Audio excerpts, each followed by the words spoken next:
Alamin Ar-Rahmanir Rahim. Pernah dengar bacaan Al-Fatihah kayak gini? Itu adalah kesalahan yang fatal, yang mana Al-Fatihah menjadi nggak sah, maka sholat pun menjadi batal. Tapi ada rinciannya, dengerin sampai beres makanya ya. Nah kemarin sempat viral, cukup viral video saya tentang saya sholat Jumatan di belakang imam yang bacaannya buruk. Kemudian di Jumatan berikutnya ternyata imamnya sama lagi.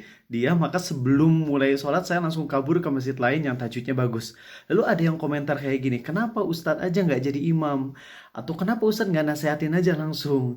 Itu saya bakal bahas satu persatu, oke? Pertama teman-teman, tidak sahnya sholat kalau misalnya diimamin oleh orang yang bacaan Al-Fatihahnya punya kesalahan-kesalahan yang fatal, itu adalah pendapat hampir seluruh ulama. Dan itu pendapat dari mazhab Syafi'i, dari Imam Syafi'i, bahkan Imam Syafi'i keras banget.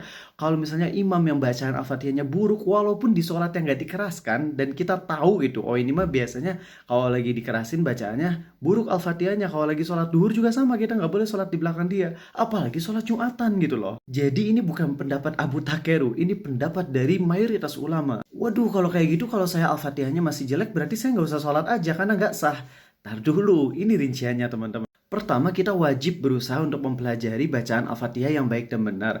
Kalau sudah belajar tapi masih salah, karena emang kemampuan orang beda-beda, maka dia tetap sah sholatnya ketika dia sholat sendirian, atau ketika dia jadi makmum, atau ketika memang semua bacaannya tuh buruk dan dia yang terbaik. Yang terbaiknya tuh masih salah, cuman dia dibandingkan teman-teman yang lain, dia yang terbaik. Maka dia boleh mengimami makmum-makmum yang bacaannya di bawah dia dalam kadar Al-Fatihahnya. Paham ya? Nah, kalau orang yang bacaan Al-Fatihahnya masih buruk, dia harus nyadar diri gitu loh.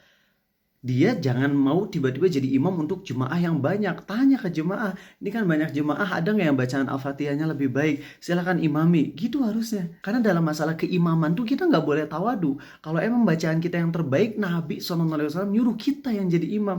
Cuman emang kondisi nggak memungkinkan.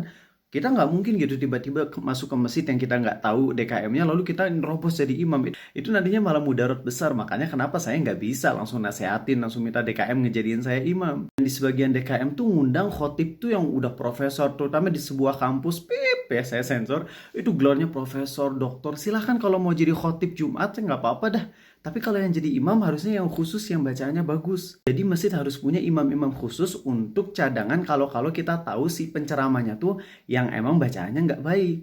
Saya bahkan tawarin ke semua DKM yang di Bandung, kalau ada yang mau ngundang saya, silakan jadwalin full 1 tahun tanpa uang transport sama sekali. Karena saya ingin sah sholatnya.